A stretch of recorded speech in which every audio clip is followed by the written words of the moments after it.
सहनावतु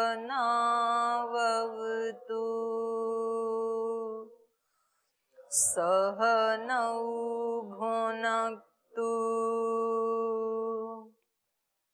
सह वीर्यं करवावहै तेजस्विनावधीतमस्तु मा विद्विषावहै। ॐ शान्ति शान्ति शान्तिः।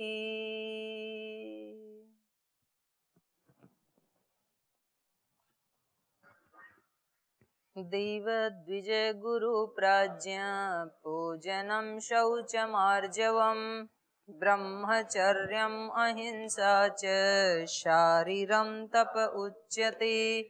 अनुद्वेगकरं वाक्यं सत्यं प्रियं हितं च यत् स्वाध्यायाभ्यसनं चैव वाङ्मयं तप उच्यते। मनः प्रसादः सौम्यत्वं मौनम् आत्मविनिग्रहः भावसंशुद्धिरित्येतत्। श्रद्धया परया तप्तं तपस्त्रिविद् अफलाकाङ्क्षिभिर्युक्तैः सात्विकं परिचक्षते। सत्कारमानपूजार्थं दपोदम्भेन चैव यत् क्रियते तद् प्रोक्तं राजसं चलमद्रुहम्। मूढग्राहेणात्मनो यत्पीडया क्रियते तपः परस्योत्सादनार्थं वा तत्तामसम् उदाहृतम्। दातव्यमिति तद्दानं दीयतेनुपकारिणे देशे काले च पात्रे च तद्दानं सात्विकम्। प्रत्युपकारार्थं फलमुद्दिश्य वा पुनः दीयते च परिक्लिष्टं तद्दानं राजसंस्मृतम्। अदेशकाले यद्दानम् अपात्रेभ्यश्च दीयते असत्कृतम् अवज्ञातं तत्तामसम् उदाहृतम्। तो दो प्रकार का दान कल पढ़ा, सात्विक और राजसिक, और आज चर्चा करेंगे तामसिक। थोड़ा पढ़ा था कल। आदेश काले यद्दानम अपात्रेभ्यश्च दीयते असत्कृतम अवज्ञातम तत्तामसम उदाहृतम। तो कल के पाठ से कोई प्रश्न है किसी का? कुछ पूछना है कल वाले से? जी पूछिए।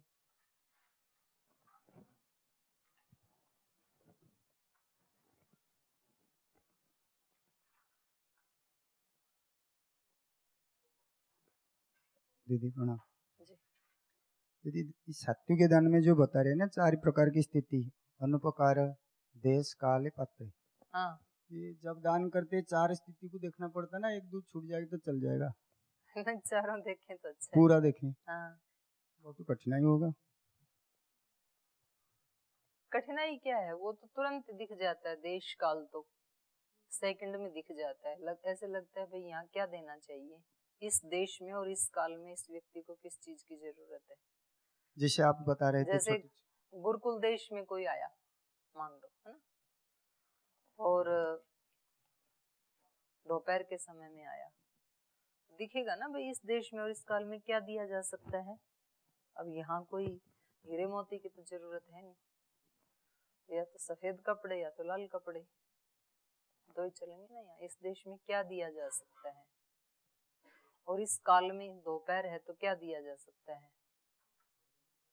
भोजन दिया जा सकता है, क्योंकि भोजन के मालिक हैं बनाना भी नहीं पड़ेगा। तो पता लग जाता है तुरंत ही देश काल का। तो पात्र वाले में थोड़ी दिक्कत आती है जरूर। देश काल का पता लग जाता है। और पहला क्या था, अनुपकारिणी, वो भी है जो नया व्यक्ति है जिसने तो 3 चीजें तो तुरंत ही पता लग जाती हैं। पात्र में सोचना पड़ता है, बातचीत करनी पड़ती है उससे, क्यों ले रहे हो, किस प्रयोजन से ले रहे हो, आगे क्या योजना है, पहले कहाँ से आए हो, तो उसमें थोड़ा सा जान करके ही देना चाहिए। ठीक है, और है किसी का? जी।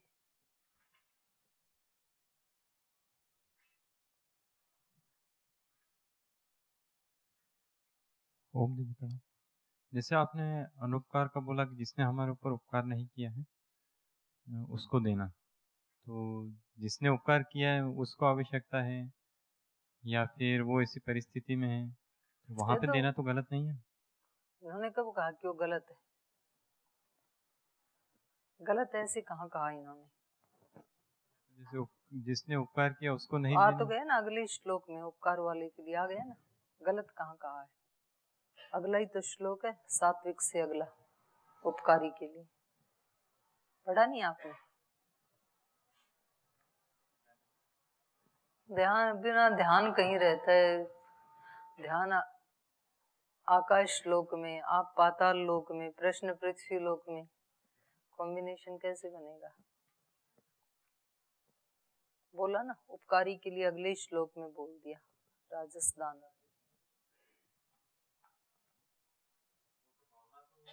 हमारी भावना भी अच्छी है, उसको आवश्यकता भी है, तो फिर राजसी किस दे दो, उपकार किया है ना उसने,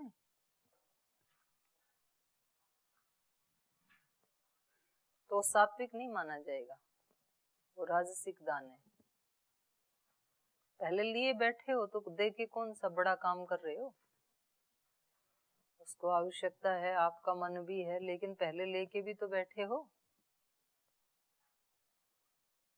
तो कोई मतलब जिसने हमारे ऊपर उपकार किया उस व्यक्ति को देना कोई बहुत बड़ा उदार दिल की पहचान नहीं है ना। लेकर के ना दे ये तो क्षुद्र दिल की पहचान है। लेकर के देना ये सामान्य बात है, देना ही चाहिए, लिया है तो कौन सी कोई इसमें कौन सी बड़ाई है? बड़ी बात उसमें जिससे कुछ भी नहीं लिया और उसकी हेल्प करे व्यक्ति, तो इसलिए उसको सात्विक कोटि में माना गया, इसको राजस कोटि में माना गया। जी, माइक दे दो इधर बहनों की तरफ।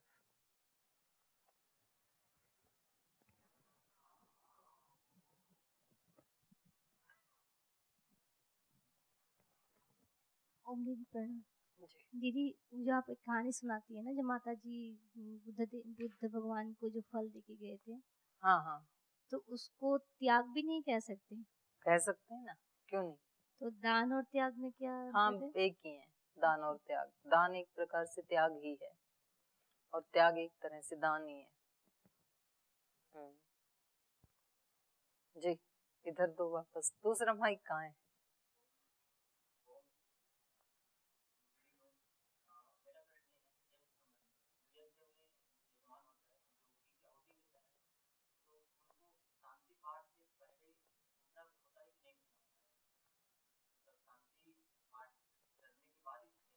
जी,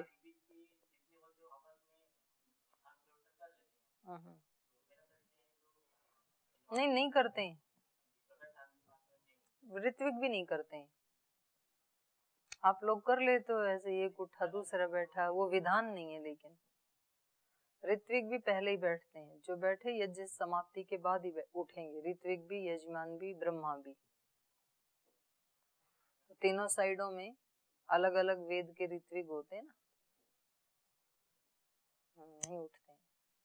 जी, उधर दो पीछे चल रहा है, बोलो, थोड़ा साउंड बढ़ा दो भाई इसकी, कोडलेस की। जी, ये एक चीज पूछनी थी, यज्ञ जो होगा वो सात्विक दान में आएगा या राजस्थान में आएगा? यज्ञ तो अलग हो गया ना, दान से अलग चीज है। नहीं, एक तरह जैसे प्रकृति ने हम पे उपकार किया है तो हम भी वापस एक तरह दे रहे हैं, तो उसको वो तो यज्ञ में आ गया, तो मतलब अलग होगा वो दान से। यज्ञ अलग हो गया, दान अलग हो गया, दोनों अलग अलग चीजें हैं। यज्ञ तो बताया है इन्होंने 3 प्रकार का, सात्विक, राजसिक, तामसिक। माइक आगे दे दो।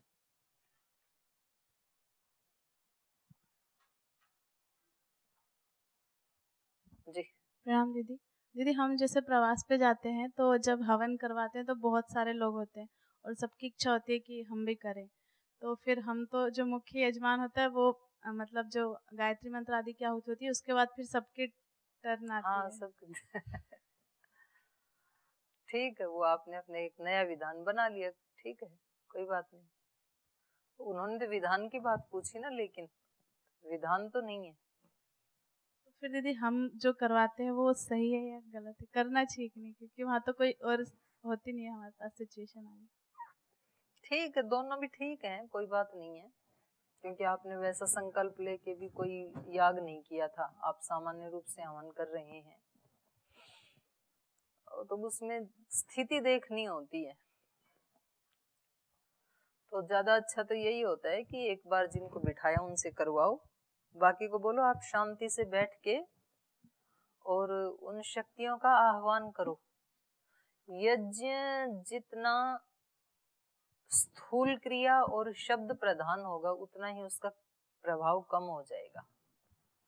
स्थूल क्रियाओं के प्रधान तो मतलब सबका दिलाओ, फिर वो क्या करते हैं, आधे अग्नि में डालते हैं, आधे अग्नि के बाहर डालते हैं, आधे हवन कुंड पे डालते हैं, आधे किसी के सिर में डालते हैं, दूर खड़े खड़े भी डालते हैं ना आहुति, तो वो हवन कुंड तक तो पहुंचती नहीं, वो ऐसे फेंकते हैं उस दूसरे के सिर में गिर जाती है, तो उसमें उतनी उसकी न्यूनता आ जाती है। इससे बढ़िया ये है कि सब बैठ करके जो मंत्र बोले जा रहे हैं उनका अर्थ आता है तो अर्थ की भावना करें, अर्थ नहीं भी आता है तो एक श्रद्धा भाव से बैठें कि जो बोला जा रहा है, जिन शब्दों के द्वारा जिन शक्तियों का आह्वान किया जा रहा है वो शक्तियां हमारी इस यज्ञ वेदी में आई, तो उसका प्रभाव ज्यादा होता है। फिर तो भाव और श्रद्धा की प्रधानता होनी चाहिए यज्ञ में, और यज्ञ में नहीं हर काम में, फिर क्योंकि यज्ञ तो एक प्रतीक है, बाकी तो पूरा जीवन ही हमारा यज्ञ है। और जितना जितना व्यक्ति को अपना लक्ष्य स्पष्ट होता है उतना उतना उसके भाव और श्रद्धा दोनों बढ़ते जाते हैं। लक्ष्य जब तक स्पष्ट नहीं है, आपको पता है इस संसार में जब व्यक्ति 20-25 वर्ष का होता है, लगभग 25 साल की उम्र में, 20 से 25 के बीच में, तब तक हर व्यक्ति के ऊपर उसके घर परिवार वालों का भी और उसका खुद का भी बहुत सपने होते हैं। या उसको और थोड़ा पीछे ले आओ, 18 से 25 कर लो, हर व्यक्ति के ना ऐसे होते हैं कि पता नहीं जीवन में कुछ विशेष प्राप्त करूंगा मैं, तो कुछ तो नया करूंगा जो आज तक पहले वालों ने नहीं किया, ऐसा कुछ करूंगा। तो सबके ऐसे सपने होते ही है ना, होने भी चाहिए, होते भी हैं। तो वो अलग एक पंख लगा के उड़ रहा होता है वो आत्मा, लेकिन धीरे धीरे जैसे वो 35 का हुआ, 40 का, 45 का, 50 का और फिर 65 का, तो 60-65 में आते आते उनमें से केवल मात्र 5% ऐसे होते हैं जिनको हम सफल कह सकते हैं और जो संतुष्ट हैं, जो प्रसन्न हैं। बाकी 95% ऐसे होते हैं कि उनको थोड़ा पश्चाताप रहता है कि जो किया उसमें इस चीज की कमी रह गई, जो सोचा था वो नहीं मिला, बस ठीक है ऐसे ही कट रही है। तो ऐसा क्यों होता है? चले तो सारे एक ही थे, चलो उसका छोड़ो। यहाँ गुरुकुल में जब आते हैं, जिस दिन घर से आई तो सबका सपना यही था ना कि बस अब आज यहाँ से घर से निकल गए, अब जीवन में एक नया मुकाम हासिल करना है, कुछ बन के दिखाना है, कुछ और लोगों से स्पेशल बनना है, और एक ऐसे पवित्र स्थान पे हमारी एंट्री हो रही है। और फिर यहाँ एंट्री करते हैं, फिर वो उसी सेम दिनचर्या में चलते हैं, और चलते चलते लगभग 10-15 साल के बाद 5% ही ऐसे होते हैं जो उस लक्ष्य के आसपास पहुंचते हैं जो उस दिन लेके आई थे घर से। बाकी ठीक है, 95% उसको ढो रहे हैं। फिर ऐसा क्यों होता है? क्योंकि ये जो 5% सक्सेस हुए ना, इनके सामने इनका लक्ष्य स्पष्ट था, बिल्कुल इनको दिखाई दे रहा था एकदम, जैसे शीशे में अपनी आकृति दिखाई देती है, ऐसे इनको दिखाई दे रहा था अपना गोल। ये यहाँ मुझे पहुंचना है, ये तस्वीर है मेरी, ये मुझे बनना है। किसी को विद्वान बनना है, किसी को ऋषि बनना है, किसी को साधक बनना है, संत बनना है, भक्त बनना है, जो भी बनना है, सेवक बनना है। उसकी तस्वीर क्या है? वो सेवक मतलब क्या? वो तस्वीर सामने आनी चाहिए कि ये मेरी पिक्चर है। अपनी तस्वीर खुद ड्रॉ करो कागज के ऊपर कि ये है मेरा चेहरा, ये है मेरा व्यक्तित्व, ये लोग होंगे मेरे आसपास, ऐसी वाइब्रेशंस निकलेंगी मेरे से, ये मैं दूसरों को दूंगा। उसको बनाओ आप, और वो जितना आपको क्लियर होगा वो लोग सक्सेस होंगे। और इस संसार में 95% लोग अनुगमन करते हैं। 95% जो असफल हुए वो कायर, कमजोर, बुजदिल लोग नहीं थे।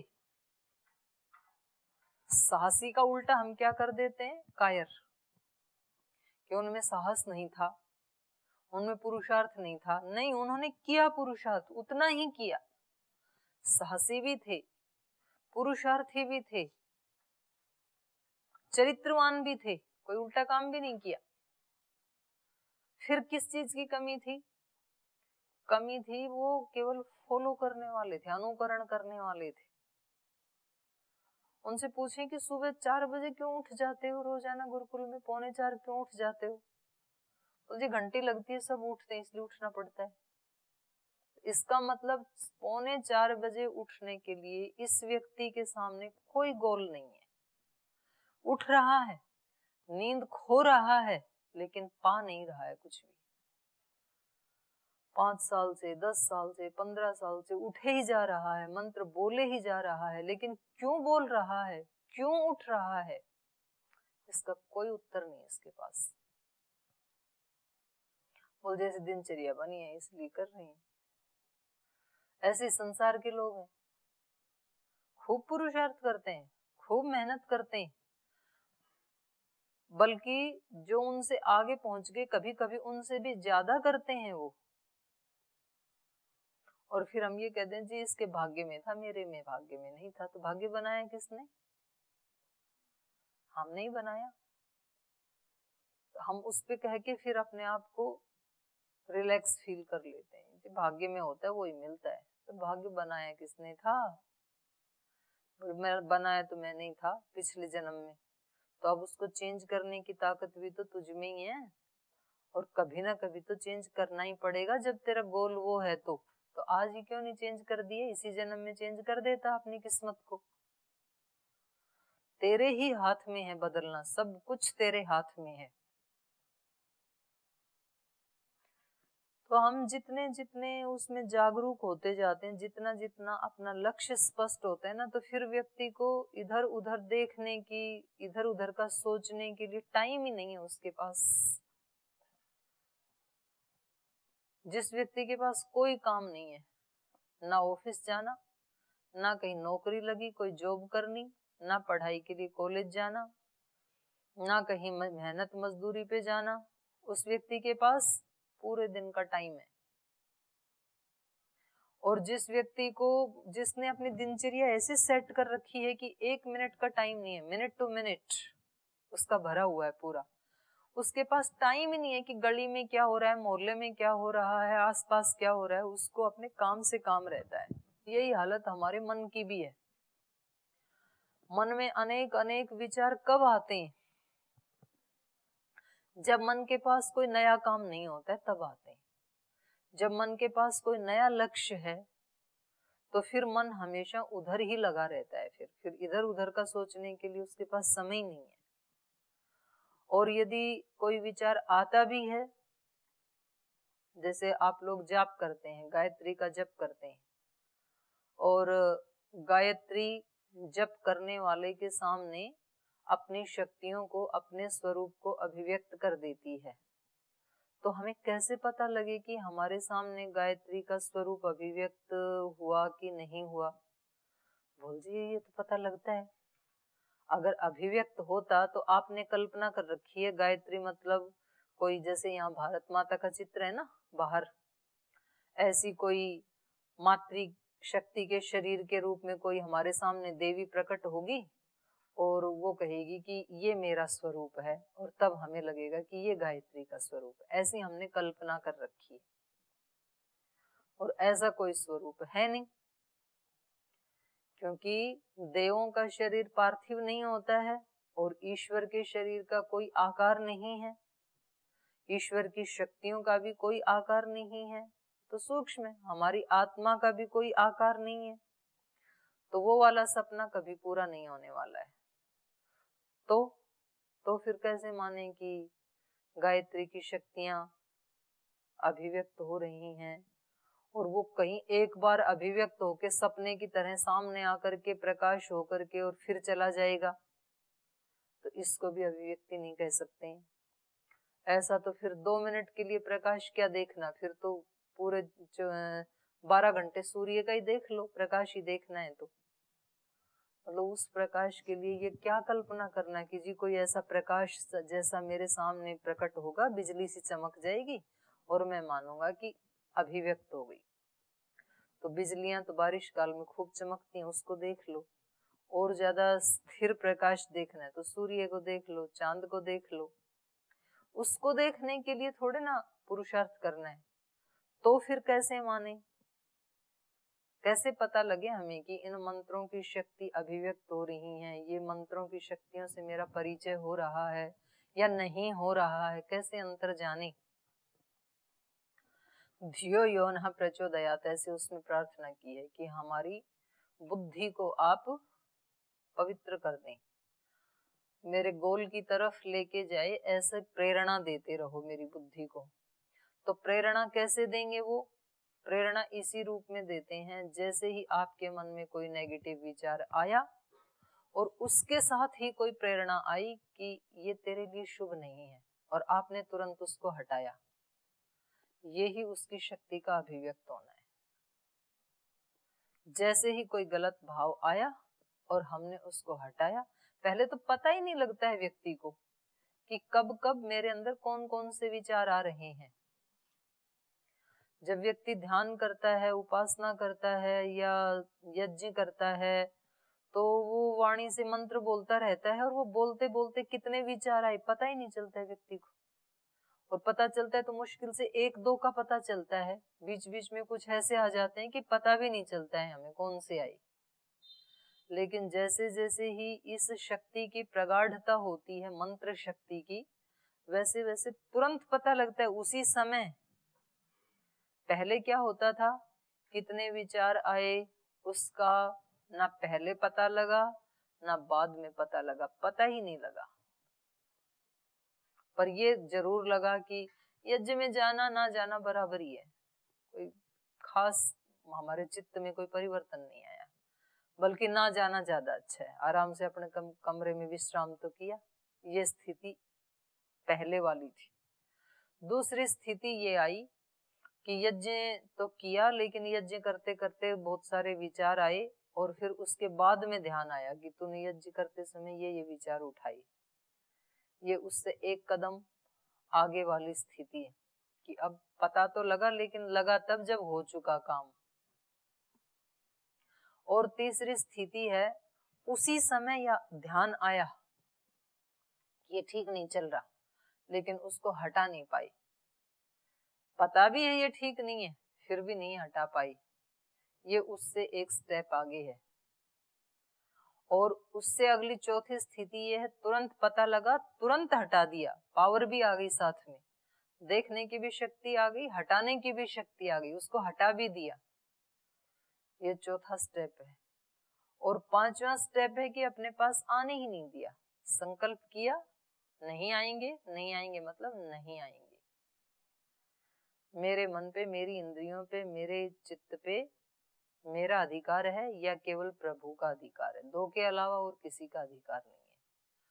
और मुझे विचार करना है तो पूर्ण जागरूक होके ठीक है मुझे उसकी चर्चा करनी है इसलिए मैं कर रहा हूँ, तो उसमें ये भाव नहीं आएगा फिर कि जो पता ही नहीं चला कैसे हो गया, ऐसे नहीं आएगा फिर।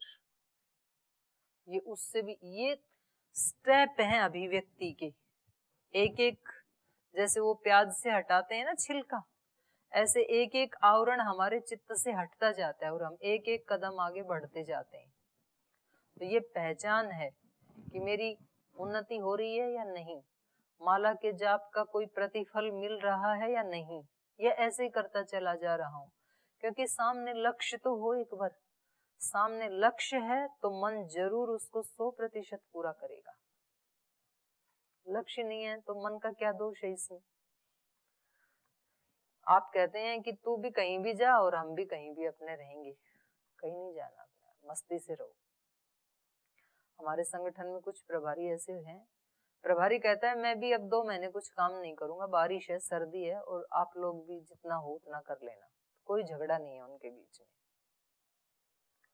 झगड़ा तब होता है जब प्रभारी खूब काम करता है और कार्यकर्ता करते नहीं है, फिर वो उनको कहता है करो, फिर आपस में 2 ग्रुप बन जाते हैं, कुछ करने वाले कुछ न करने वाले। तो इसमें मन का दोष नहीं है,